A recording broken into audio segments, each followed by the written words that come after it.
Sir నమస్కారం sir. నమస్తే. Sir కొన్ని రోజుల నుంచి కూడా చూస్తున్నాం ఇరాన్, ఇజ్రాయెల్ మధ్య ఒక యుద్ధ వాతావరణం నెలకొన్న టైంలో ఇప్పుడు ఒక బిగ్ బ్రేకింగ్ ఏంటంటే సార్ అటు పాకిస్తాన్ కూడా రంగంలోకి దిగింది. ఇప్పుడు ఇజ్రాయెల్ పైన ఒక భారీ అణుబాంబు వేయడానికి సిద్ధంగా ఉందంటూ ఇరాన్ అఫీషియల్స్ కూడా ప్రకటించడం జరిగింది. అంటే ఇజ్రాయెల్‌లో ఉన్న టెహ్రాన్‌ని కూడా ఖాళీ చేయాలని చెప్పేసి అమెరికా కూడా పిలుపిచ్చింది. అంటే ఏం జరుగుతుంది? ఒక వైపేమో అమెరికా అటు ఇరాన్‌కు వ్యతిరేకంగా ఇజ్రాయెల్‌కు మద్దతు తెలుపుతుంటే, పాకిస్తాన్ ఏమో ఇరాన్‌కు మద్దతు తెలుపుతుంది. సో ఇదేమన్నా మూడో ప్రపంచ యుద్ధానికి దారి తీయొచ్చంటారా? మరి నిజంగా ఇక్కడ పాకిస్తాన్ ఇజ్రాయెల్ పైన అణుబాంబు వేసే అవకాశాలు కనిపిస్తున్నాయా సార్?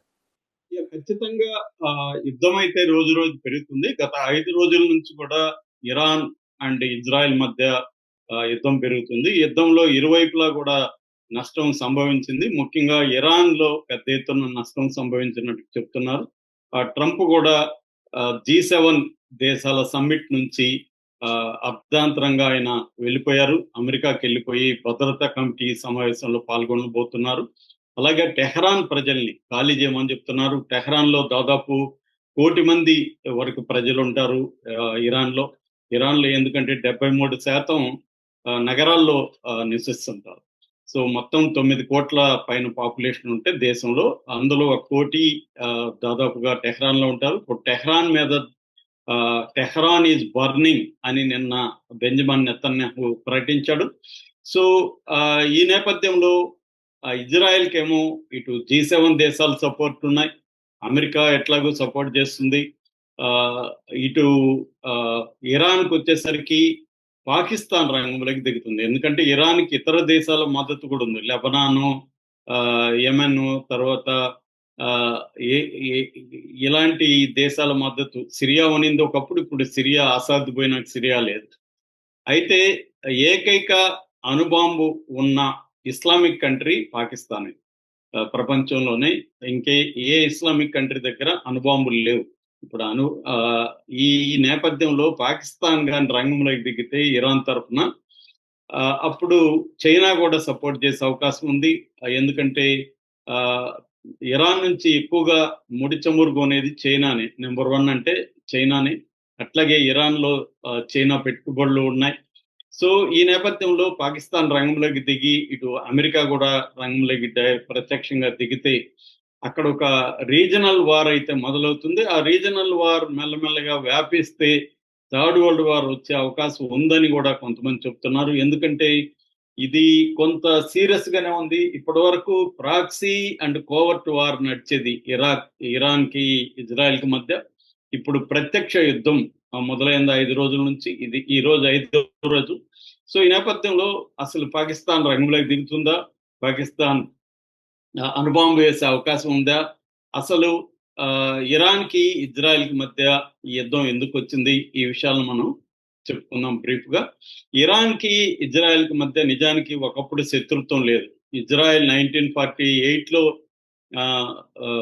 ఏర్పడినప్పుడు, దేశంగా ఏర్పడినప్పుడు ఫస్ట్ సపోర్ట్ చేసిన ముస్లిం కంట్రీ ఇరాన్ అన్నమాట.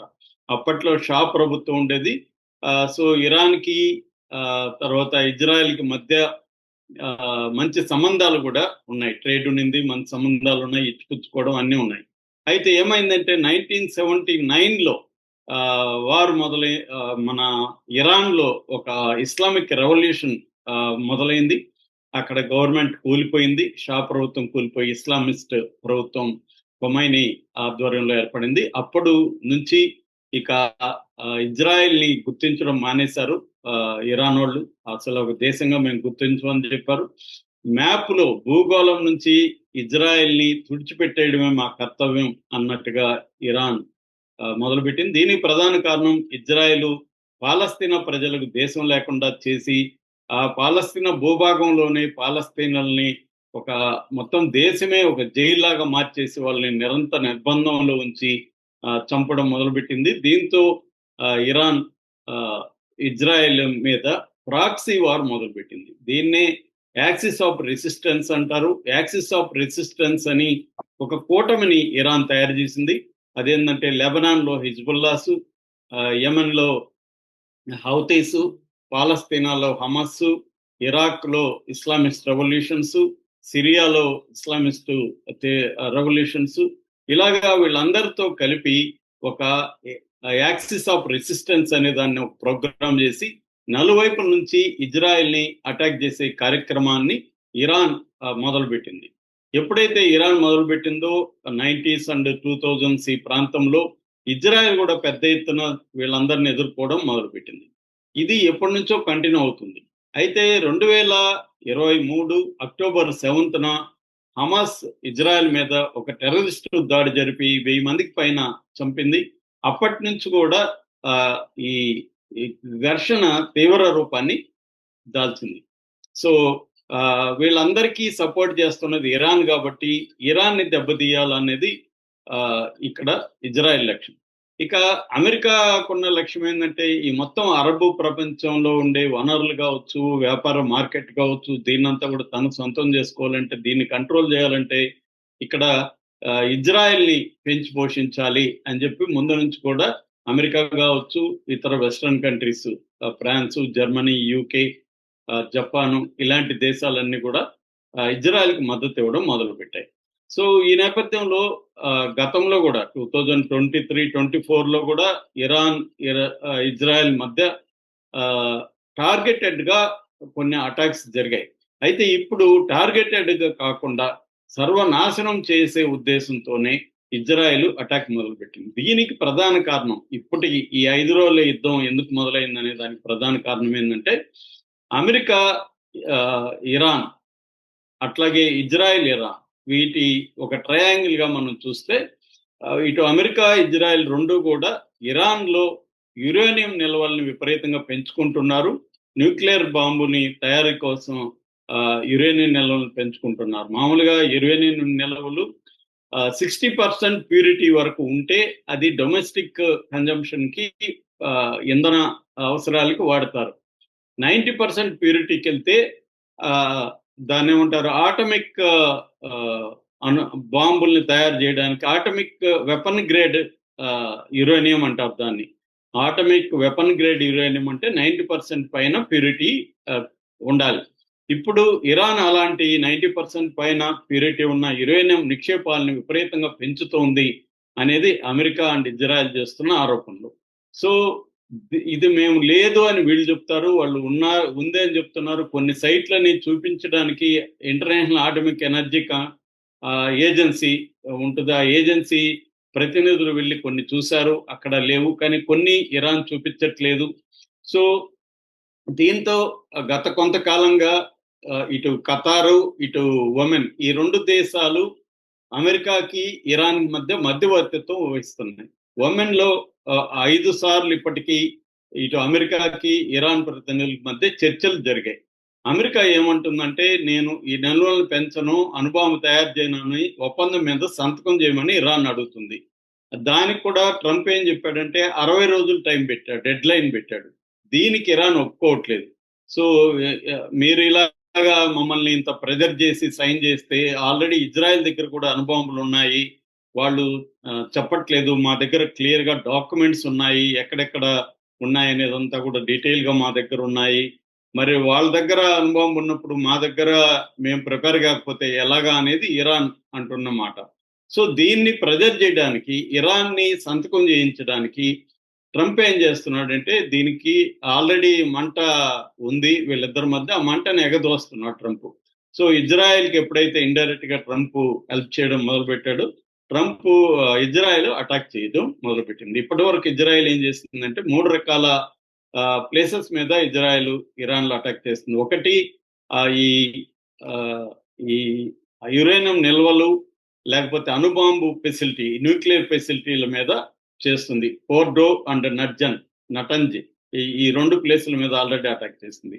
అట్లాగే ఆయిల్ నిక్షేపాల మీద అటాక్ చేస్తుంది. షహరాని ఆయిల్ డెప్ మీద కూడా మొన్న ధ్వంసం చేసింది.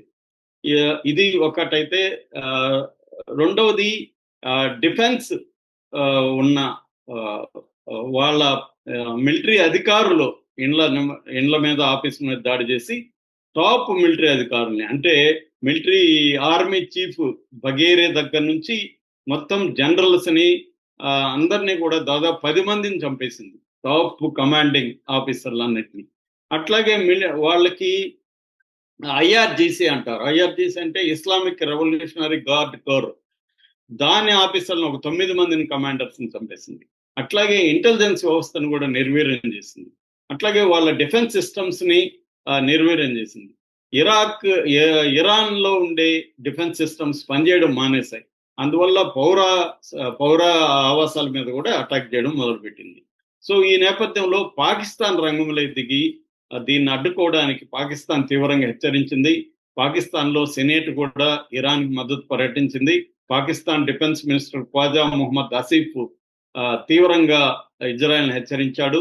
ఈ నేపథ్యంలో ఇరాన్కి సంబంధించిన జనరల్ మొహసిన్ రిజాయ్ ఒక అనౌన్స్మెంట్ చేశాడు. అదేంటంటే ఇజ్రాయెల్ గాని మా మీద తీవ్ర దాడి గాని చేస్తే పాకిస్తాన్ ఇజ్రాయెల్ మీద అణుబాంబు వేస్తుందని చెప్పాడు. అయితే దీన్ని పాకిస్తాన్ ఖండించింది. అలాంటిదేమీ లేదని చెప్పింది, కానీ చేసే అవకాశం ఉంది అని అంటున్నారు. ఎందుకంటే పాకిస్తాన్కి ఇరాన్ మధ్య 900 కిలోమీటర్ల ఇంటర్నేషనల్ బార్డర్ ఉంటుంది. సో దానివల్ల ఇరాన్ మీద ఇజ్రాయెల్ దాడి వల్ల పాకిస్తాన్ కూడా ఇబ్బంది. రెండవది చైనా పెట్టుబడులు 400 కోట్ల పెట్టుబడులు ఇరాన్లో ఉన్నాయి. పాకిస్తాన్లో కూడా ఒక 100 కోట్ల పెట్టుబడులు, అంటే 70 కోట్ల పెట్టుబడులు, 30 కోట్ల అప్పు, ఒక 100 కోట్ల పెట్టుబడులు అనుకోవచ్చు పాకిస్తాన్లో ఉంది. సిపెక్ అనే ఒక అగ్రిమెంట్ లో కూడా పాకిస్తాన్ ఎంటర్ అయింది చైనాతో. అట్లాగే చైనా ఇరాన్తో 25 ఏళ్ల ఒప్పందం జరిగింది. అందువల్ల చైనా వల్ల కూడా పాకిస్తాన్ రంగంలోకి దిగాల్సిన అవసరం ఏర్పడుతుంది. ఎందుకంటే ఇరాన్ నాశనం అయితే చైనా పెట్టుబడులు దెబ్బతింటాయి. అట్లాగే మూడవది, పాకిస్తాన్ దేశం కూడా ఎప్పటి నుంచో ఇజ్రాయెల్ అసలు దేశంగా గుర్తించట్లేదు. ఇజ్రాయెల్కి వ్యతిరేకత పాకిస్తాన్ సామాన్య ప్రజల్లో కూడా తీవ్రంగా ఉంటుంది. దీనికి కారణం అగైన్ పాలస్తీన్. అందువల్ల ఈ 3 కారణాల వల్ల పాకిస్తాన్ ఇరాన్కి మద్దతుగా ఇజ్రాయెల్ మీద దాడి చేసే అవకాశం అయితే కొట్టిపారేయలే. అయితే అది ఇప్పటికిప్పుడే జరిగే అవకాశం లేదు. Okay sir, thank you so much.